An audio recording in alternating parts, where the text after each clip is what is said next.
My sister tried to steal my lake house for the summer, listed it on Airbnb without permission, and called me abusive when I locked her out. She showed up with the whole family. So I called the cops, got her towed, and watched her meltdown go viral. Hey, Reddit. My family always treated my stuff like it was theirs. So I drew a line, built a life I was proud of, and walked away. But apparently, no wasn't in their vocabulary. Before we get into the chaos, let me start from the beginning. I'm Geraldine, 35, a senior market research analyst in Denver. After a decade of long hours, skipped vacations, and disciplined saving, I finally bought my dream lake house in northern Michigan, a small, two-bedroom place with a weathered dock and pine trees along the shore. It's my reward for years of hard work and proof that patience pays off. My parents live nearby and have always assumed they'd have free access to it. My younger sister, Ava, 29, calls herself an entrepreneur, which really means unemployed. She's spoiled, irresponsible, and endlessly praised by our parents while I'm reminded to check on her. I've bailed her out repeatedly.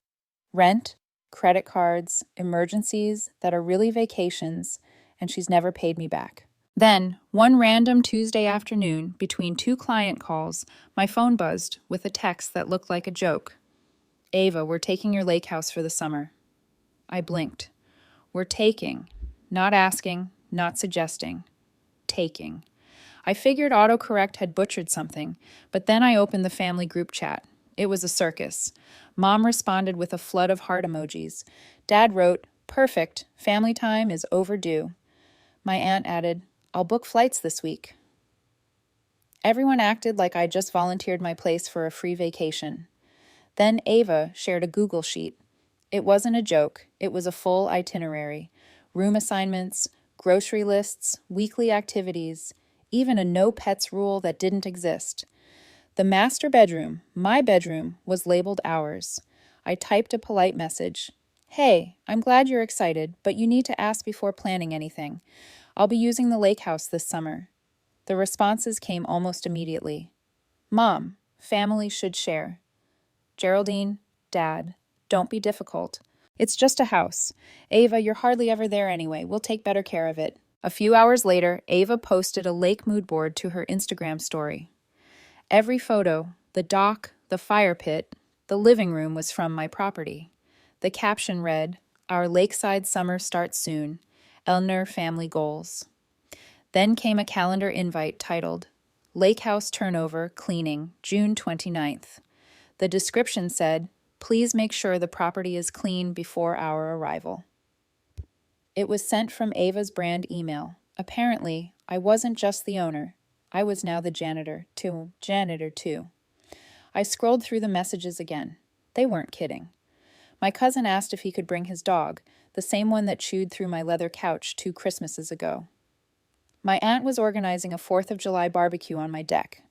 Ava's boyfriend offered to help with maintenance, as if he was taking over property management. Not a single person had asked permission.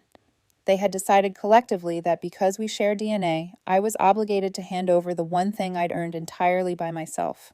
This wasn't just entitlement, it was full-on delusion. I didn't bother replying again. Instead, I started screenshotting everything. The group chat, the spreadsheet, the Instagram story, even the cleaning schedule. If this ever needed to become evidence, I wanted a digital paper trail. That night, while the group continued planning our summer, I logged into my company's portal and submitted a PTO request for the end of June and the first week of July. It was approved within minutes. I leaned back in my chair. This wasn't about a lake house, it was about boundaries. And for 35 years, mine had been treated like suggestions. But this time was different. This wasn't just a casual favor or a few hundred.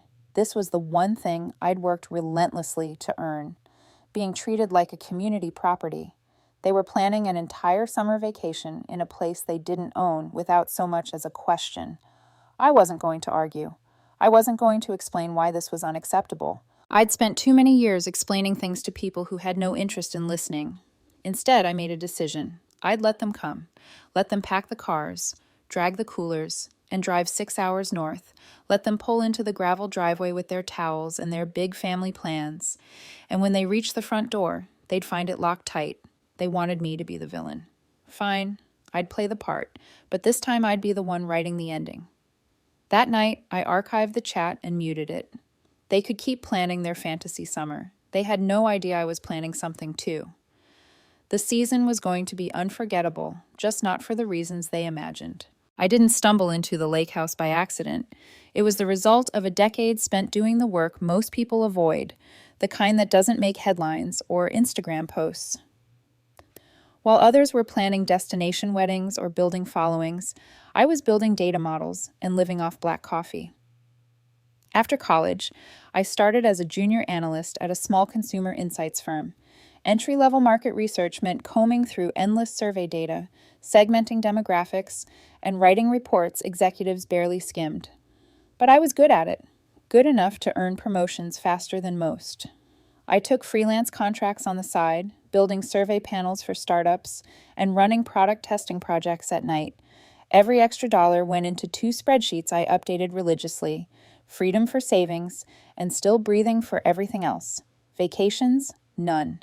Weekends mostly spent staring at pivot tables. By 30, I was managing a team and signing 6-figure contracts. By 32, I had enough saved to start house hunting. At 33, the lake house was mine.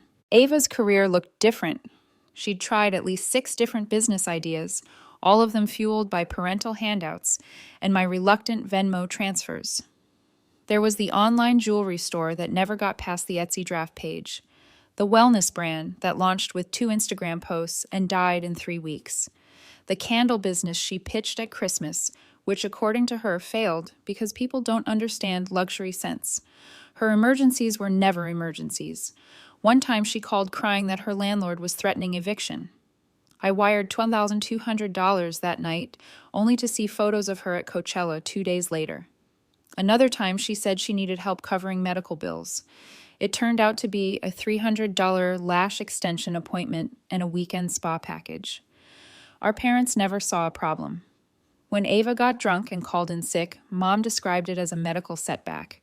When she posted selfies from a VIP table, Dad praised her networking skills. My promotions, a nod, maybe a text.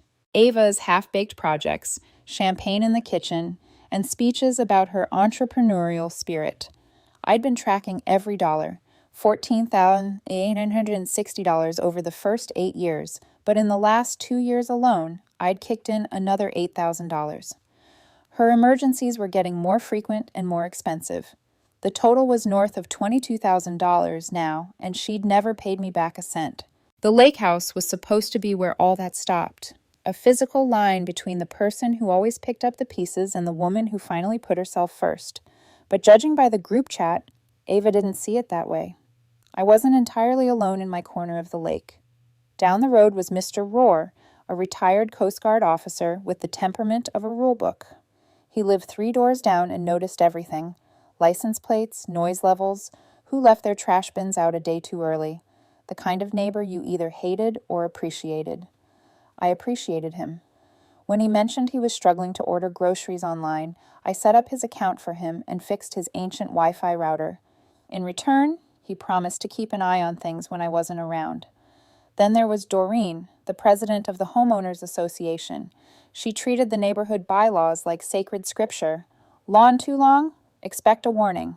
Wrong trash day, fine incoming. Most people found her unbearable. I didn't. In fact, I knew I'd be grateful for someone like her once Ava and company inevitably started treating the lake house like a resort. I'd spent years convincing myself that family was family, but the situation with the lake house wasn't nonsense. It was theft disguised as togetherness. They weren't planning a family getaway. They were planning a hostile takeover. And I was done acting like they had the right. The screenshots I'd saved from the group chat told the whole story. Ava assigning bedrooms like a cruise director. My aunt asking if the Wi-Fi was strong enough for her husband to work remotely. My cousin claiming one of the kayaks for daily sunrise workouts. The entitlement was so casual it almost looked rehearsed. I scrolled through the ledger again that night. $22,000, 10 years of excuses, 10 years of, I'll pay you back next month, 10 years of being the emergency fund, the chauffeur, the therapist, and the safety net. I wasn't their sister. I was a subscription service, family plus premium, unlimited bailouts, no refunds. But that plan was being canceled permanently. This time, the story wasn't going to follow the usual script, me sighing, giving in, and pretending it didn't bother me. This time, they were going to hit a wall, and not just a locked door, a firm, legal, well-documented, bulletproof wall. The next chapter of my life, and theirs, was about to start. And for once, I wasn't the one footing the bill. I left Denver before sunrise, the backseat loaded with tools, equipment, and enough caffeine to power a data center. The drive to northern Michigan was 23 hours of empty highways and too much time to think. Most people plan road trip playlists. I planned contingency checklists. By the time I hit the state line, I had a full mental blueprint. Cameras, locks, alarms, paperwork, every possible angle covered. They wanted to treat my lake house like a free resort. Fine. I was going to treat it like a fortress. When I pulled into the gravel driveway just after noon the next day, the place looked as peaceful as ever. The lake was glassy, the pines were still, and for a brief moment, I almost felt guilty. Then I remembered the group chat, the Instagram posts, and the cleaning schedule Ava sent me for my own property. Guilt evaporated. The next 3 days were all business. The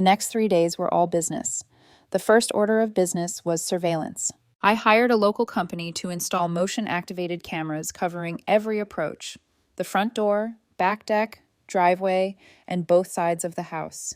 Each feed streamed directly to my phone with instant alerts. Next came access control. I swapped every standard lock for smart locks, programmed exclusively to my phone and fingerprint. The old keys Ava and my parents still had were now useless metal. On every window and door, I installed sensors that would alert me if they were opened or tampered with. The security company recommended an alarm system loud enough to wake the next county. I agreed immediately. It connected directly to the local police dispatch if triggered. No phone call, no delay. I added layers they wouldn't even think about.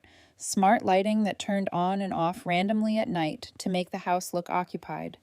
Indoor noise sensors that would log any significant sound spikes, useful if I needed HOA evidence later. A small placard went in the front window. No key, no entry. All entry logged. Then I indulged in a bit of pettiness. I ordered a custom doormat that read, "Welcome to Paradise, by invitation only." It wasn't necessary, but it felt good. The paperwork came next. I scanned and backed up everything: deed, insurance, HOA bylaws, and the relevant Michigan trespass statutes, into a folder labeled receipts. One copy lived on my laptop, another in the cloud, and a printed version went into a locked cabinet inside the house. Before I left, I typed and printed a dated letter addressed to whom it may concern and taped it to the inside of the front window. It stated in clear legal language that any unauthorized entry would be considered trespassing, and that the property was under video surveillance. It wasn't dramatic, it was documentation. Another breadcrumb for when this inevitably went too far. On my way out, I stopped by Mr. Rohr's porch. The retired Coast Guard officer was sipping coffee and sanding a piece of driftwood. I filled him in briefly, no drama, and asked him a favor. If you see anyone at the property who shouldn't be there or anything that looks off, would you mind giving me a call or the police if it's urgent? He didn't ask many questions, just nodded and handed me his number on a scrap of paper. I'm up early most days anyway. I'll keep an eye out. I believed him. Guys like Rohr don't make promises they won't keep. The house itself wasn't the only part of the plan. The moment I checked the mailbox, I found a business card wedged between bills. Atlantic Seaside Rentals. We turn homes into passive income. That was a red flag. I had no proof Ava was behind it, but the timing was too perfect. I sent the company a certified letter stating explicitly that I did not consent to any listings, subletting, or rental representation of my property. That was another piece of paper for the file. Then I made a few proactive calls. First, the local police department. I introduced myself, explained the situation briefly, and asked for the best non-emergency contact number. The officer on the line appreciated the heads up. If anyone shows up claiming they have a right to be there, we'll treat it seriously, he assured me. Next stop, the HOA's monthly coffee meetup. Doreen, the president, was delighted to see me. She spent 15 minutes talking about how strict they were about short-term rentals. I confirmed I didn't rent and mentioned I was concerned about unauthorized guests. She assured me the board would call the police if anyone showed up claiming to stay without my permission. Perfect. The final touch was programming the doorbell camera. Anytime it detected motion near the front door, it would autoplay a short message through the speaker. This property is under video surveillance. Unauthorized entry is prohibited. I tested it by walking up the steps. The message kicked in immediately, crisp and clear. Perfect. By the end of the third day, the house was locked down tighter than a bank vault. If they showed up uninvited, they'd face a mountain of evidence stacked against them. Before heading back to Denver, I walked through the house one last time. Everything looked perfect. Blinds drawn, sensors armed, camera lights blinking. I stepped onto the dock and stared out over the water, calm and still, knowing this peace wouldn't last long. Back in the driveway, I pulled out my phone and muted the family group chat. I didn't need to see their vacation plans anymore. The only notifications I left on were the motion alerts from the security system. If they came, I'd know. And when they did, they'd learn something my family had never been forced to learn before. By mid-June, the family's fantasy had fully metastasized. The group chat overflowed with packing lists, meal plans, and debates over whether they should repaint my dock. Ava posted a reel with the caption, "Officially summering at our lake house," using photos from her one and only visit. Then, on June 18th, a friend sent me a link to an Airbnb listing. Charming lakeside cottage sleeps 8. My address, my photos, my furniture. I didn't waste a second.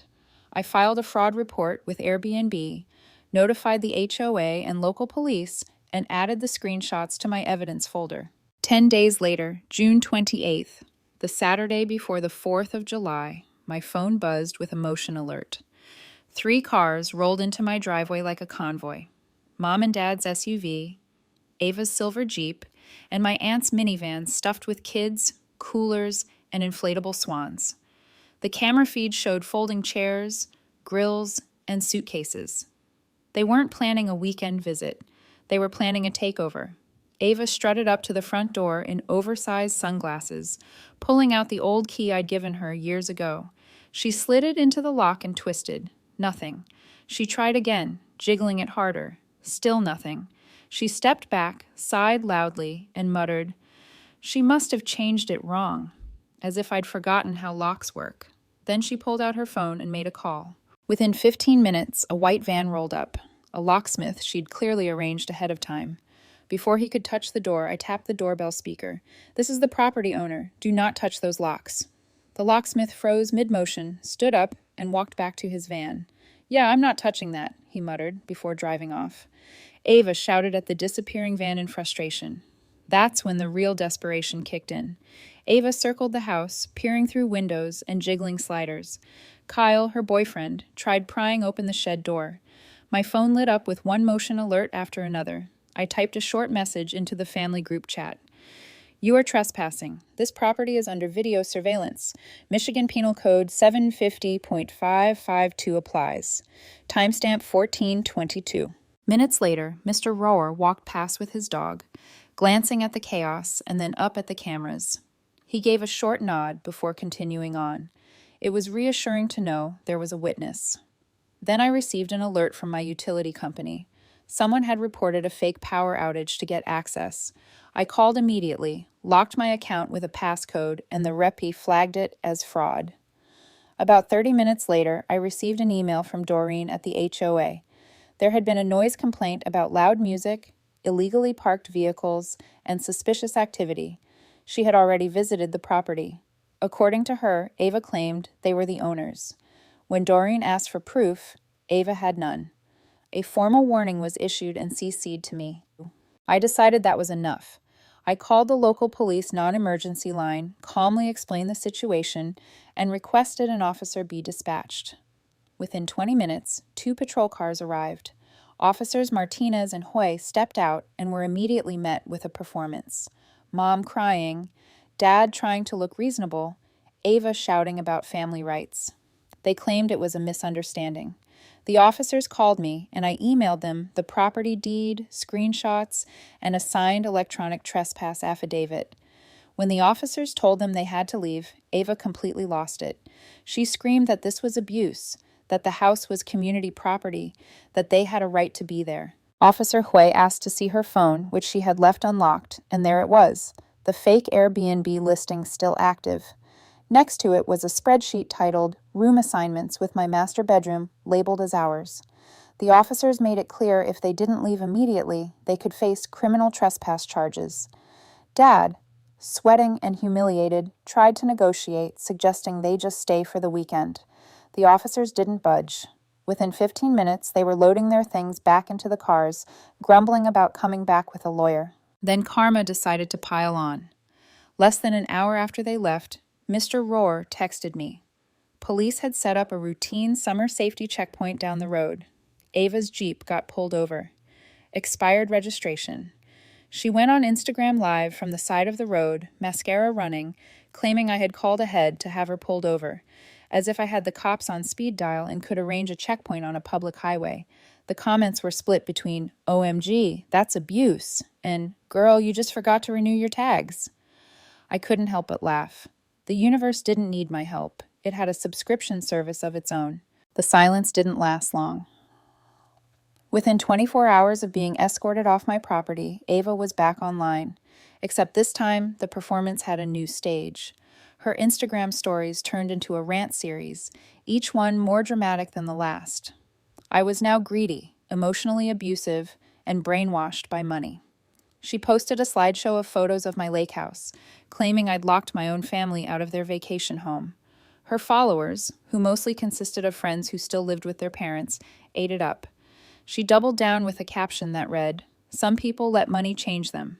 Some people forget family matters more than property." She conveniently left out the part where she tried to break into said property and listed it on Airbnb. The comments poured in, people calling me selfish, cold, controlling. I didn't respond. Screenshots were enough. The smear campaign didn't stop there. A few days later, my manager forwarded me an email from someone with my mom's name. It was addressed directly to the company. In it, she suggested I might be struggling with anger issues and unresolved family trauma that could affect my workplace behavior. My boss's message above the forwarded email was simple. Thought you should see this. I'm not concerned, but HR flagged it. I wrote back immediately, calm and concise. I explained the situation, the attempted trespassing, the police involvement, the false claims online, and attached the documentation, police report number, screenshots of Ava's posts, the fraudulent Airbnb listing, and the trespass affidavit. I ended with a request that any further communication from my family be routed to HR directly. My boss replied less than an hour later. Understood. You're fine. Honestly, impressive documentation. That was the last time my family's attempts to sabotage my career even registered. They had tried to make me look unstable. Instead, they'd handed me another opportunity to show how controlled and prepared I was. Next, I decided to draw a legal line in the sand. I downloaded a cease and desist template and sent 2 letters. The first went to Ava. Stop the defamatory posts, remove my property images, cease the fraud attempts. The second went to my mother. Do not contact my employer again under any circumstances, or future incidents will be treated as harassment and referred to legal counsel. Both were sent certified mail. Both were delivered within 3 days. Neither responded. Meanwhile, Doreen from the HOA turned out to be more useful than I expected. She filed a noise violation for the driveway music incident and an official note about attempted unauthorized occupancy. In her report, she included that Ava had falsely claimed ownership and refused to leave when asked. It wasn't just neighborhood gossip anymore. It was a documented pattern of behavior. Even the community itself seemed to take my side. One afternoon, I received a handwritten note in the mail. It was from Mr. Rohr. Saw the whole thing. It read in block letters. Sorry you're going through this. You're in the right. Don't let them bully you. It was a small thing, but it mattered. Having an impartial witness who'd seen their behavior firsthand would help if things escalated further. But Ava wasn't done playing the victim. On Facebook, she wrote a post accusing me of weaponizing the legal system against my own blood. She claimed the police had humiliated them on their property. My aunt commented that I had forgotten where I came from. Distant cousins I hadn't spoken to in years started chiming in with their opinions. One even messaged me privately to say I was overreacting and should let family use the place once in a while. I didn't respond to any of them. Every word they posted went straight into a growing evidence folder titled Family Defamation Attempts. In the family group chat, things got worse. Ava's messages shifted from angry to unhinged. One read, "We're talking to a lawyer. We're going to get legal access to our lake house." Another said, "This isn't over. We have rights." I couldn't help but laugh when I read that one. "I'd love to see the deed with your name spelled imaginary," I muttered to myself. They could threaten all they wanted. The law was on my side. The documentation was airtight, and their every public misstep was another piece of evidence in my favor. The smear campaign wasn't about winning. It was pressure, guilt, drama, manipulation, the family's usual playbook. But not this time. I stayed quiet. I stayed steady. And every angry post, every baseless threat, every attempt to drag my name through the mud just made my case stronger. The fallout wasn't hurting me. It was burying them. They had gone from family bonding trip to police warnings, fraud reports, HOA violations, and defamation letters in less than a month. And while they were busy spinning their narrative online, I was busy building an unshakable wall of evidence, one that would make sure their next attempt at overstepping ended even faster than the first. They'd wanted to make this about family. I was making it about facts. And facts, unlike feelings, hold up in court. Life returned to normal after the chaos, and for the first time in months, normal actually felt good. Back in Denver, I slipped into a routine I hadn't realized I missed. Mornings started with the gym instead of angry texts. Evenings were focused on client projects instead of family drama. Weekends were split between hiking trips and quiet solo drives to the lake house, where I could finally enjoy the silence I'd worked so hard to protect. I kept the family group chat muted, but I still checked it every now and then, not out of curiosity, but to document anything stupid. The posts were still coming. Cryptic quotes about greed, subtweets about betrayal, and the occasional conspiracy theory that I had stolen the house. All of it went into the receipts folder. Then the next move came, and it was uglier than before. One Tuesday morning, I got an alert from my electric company. Someone had tried to add a second account at my lake house address under a slightly misspelled version of my name. The rep said they'd been given my birth date, which Ava knew, and claimed they were moving into the guest house. I shut it down immediately, added a passcode to the account, and filed a fraud report. The company flagged the attempt and sent me a formal notice. I saved it under Exhibit Utility Scam. 2 days later, I got a text from an unfamiliar number. "Hey, there was a misunderstanding with some paperwork about the house.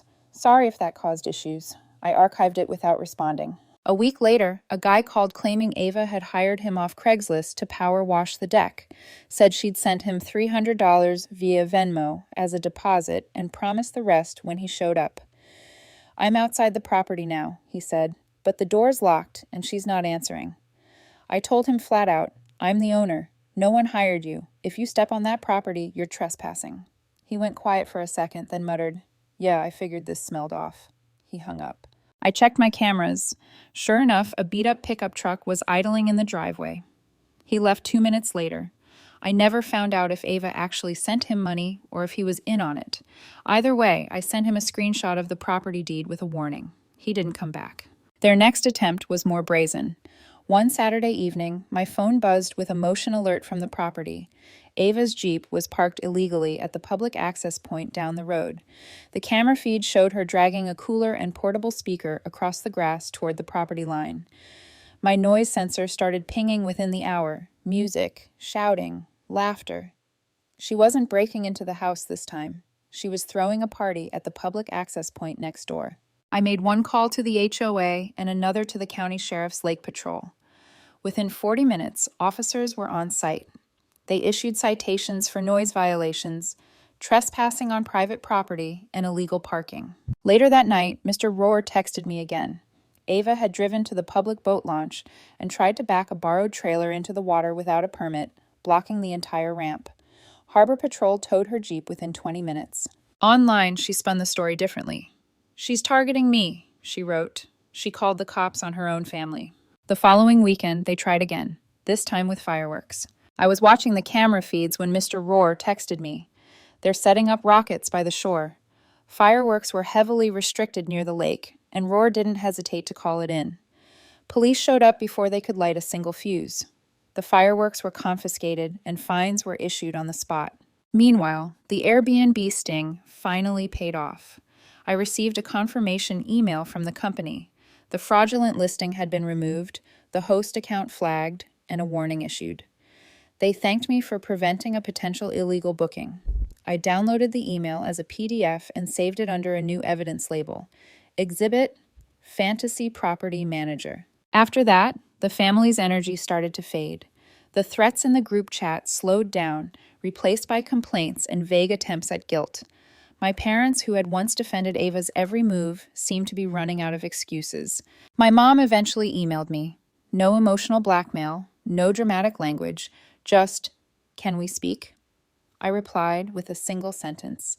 "I will only communicate in writing and only about logistics, not feelings." She didn't respond for a week. When she finally did, it was just to say, "Understood." Each failed attempt was another brick in the wall: the utility fraud, the fake contractor job, the illegal party, the fireworks, the towing. Each move showed just how far they were willing to go and how much further I was prepared to push back. By mid-August, the storm had passed. I drove up to the lake house for the first time since the chaos began. The air was crisp, the water still, the cameras blinked steadily from their mounts, and the locks hummed when I opened the door. Nothing was out of place. I spent the weekend exactly how I'd imagined when I bought the place: kayaking at sunrise, reading on the deck, grilling dinner as the sun went down. There was no shouting, no entitlement, no drama, just peace. Before leaving, I checked the camera feed one last time from the dock. The property looked exactly as it should: untouched, secure, and completely mine. I stared straight into one of the cameras and smirked. "Still mine," I said quietly. They had tried to take over my life, my property, and my peace. And one by one, I'd taken everything back, without raising my voice, without losing control, and without compromising. They had burned every bridge they built, and I'd watched every single one collapse under the weight of their own arrogance. This wasn't loud revenge. It wasn't dramatic or cinematic. It was quiet, calculated, and complete. And it felt better than anything I'd ever done. It took almost 2 months of silence before Ava resurfaced. The first message came late on a Tuesday night, long after I'd stopped expecting anything from her. "I need help. Kyle left. I'm behind on rent. I just need a place to stay for a little while, please." She went on for several paragraphs: how she was trying to start over, how her mental health had suffered, how being close to the lake would help her reset. She even offered to help manage bookings for the property to pay me back. I stared at the screen and shook my head. The only thing getting managed was the distance between us. 2 days later, the pressure campaign began. Mom called, her tone rehearsed and calm, asking me to be the bigger person. Dad sent a text reminding me that family takes care of each other. They all said the same thing: forget the past, focus on healing. I responded with one message: no.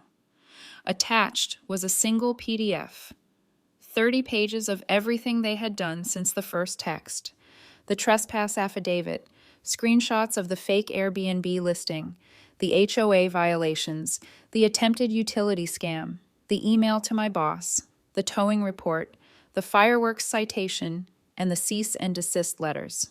At the bottom of the final page was one line: when there is sustained accountability, we can revisit. Until then, my answer is no. It didn't go over well.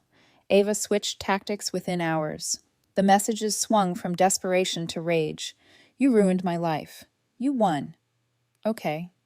Is that what you wanted? I'll sign an apology letter if you let me stay." I ignored them all. Apologies tied to perks aren't apologies. They're negotiations.